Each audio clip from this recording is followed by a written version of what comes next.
بسم اللہ الرحمن الرحیم۔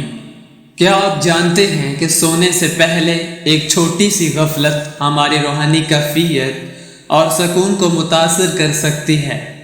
آئیے آج سنتے ہیں امام علی علیہ السلام کی زبان مبارک سے ایک ایسی نصیحت جو ہماری زندگی بدل سکتی ہے۔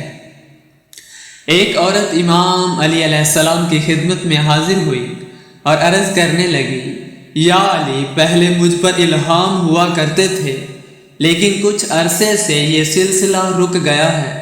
صبح اٹھنے کے بعد بھی میں تھکی تھکی سی محسوس کرتی ہوں۔ امام علی علیہ السلام نے فرمایا، اے عورت، یاد رکھو، پہلے تم سونے سے پہلے سادہ پانی سے اپنا چہرہ دھو لیا کرتی تھی، لیکن اب تم چہرے پر کچھ لگا کر سو جاتی ہو۔ عورت نے جواب دیا، جی ہاں یا علی، میں سونے سے پہلے اپنے چہرے پر دودھ کی جھاگ لگا کر سو جاتی ہوں۔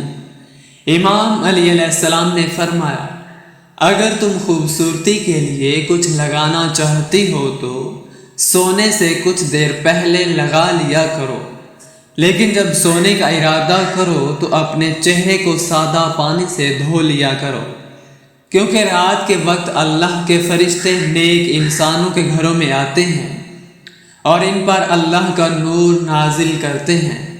لیکن اگر کسی کے چہرے پر میل، چپچپی چیز یا گندگی لگی ہو تو شیطانی جن اس کے چہرے کو چاٹتے رہتے ہیں۔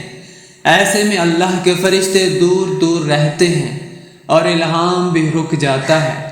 یاد رکھو، اللہ کو رات کو سوتے وقت ہمیشہ اپنا چہرہ سادہ پانی سے دھو کر پرسکون نیند کرو، اس سے تمہارا چہرہ اللہ کے نور سے روشن رہے گا، نیند بھی پرسکون والی ہوگی اور صبح اٹھنے پر تھکن بھی محسوس نہیں ہوگی۔ تو دوستو، اگر آپ کو یہ نصیحت پسند آئی ہو تو اسے دوستوں تک ضرور پہنچائیے، اور مزید ایسی ہی ایمان افروز باتیں سننے کے لیے ہمارے اس چینل کو سبسکرائب کرنا نہ بھولیے۔